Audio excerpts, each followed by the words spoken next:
Simon & Schuster Australia presents The Details on Love, Death and Reading.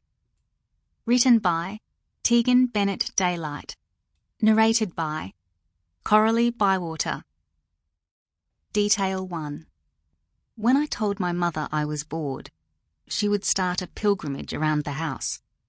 She'd go from room to room, shelf to shelf, and come back with a pile of 8 or 10 books. She'd sit on the edge of my bed and slide the pile apart, describing each book.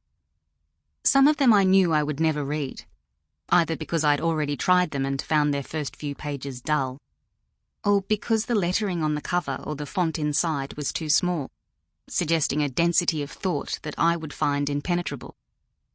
But in general, every pile contained 2 or 3 books I could read, and boredom would be held off for another day or two. My mother used books as a form of communication. It wasn't simply the exchange I've just described, her giving me books she'd read and loved as a child, and hoping I would love them too, but the words in the books themselves.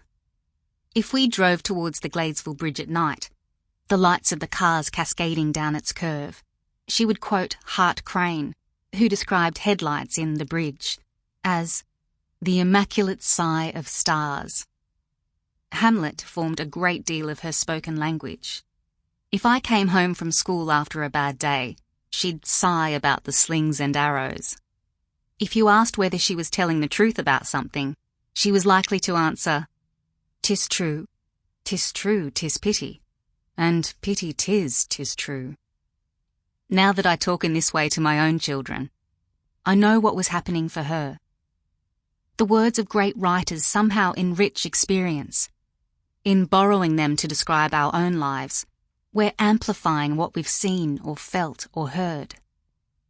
In high school, I had to study the poetry of Philip Larkin, which, back then, I found mostly a collection of depressing observations about a world that I was thankful had very little to do with my own. But I memorized the single poem I liked, Ambulances, and could not, and cannot, see an ambulance without hearing in my head, a wild white face that overtops red stretcher blankets momently, as it is carried in and stowed. When 2 friends died in a car accident a month or so before our final exams, this poem haunted me, troubled me, and somehow informed my imaginings about what had happened that night.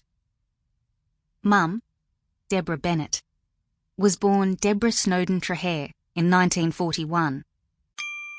Sample complete. Ready to continue?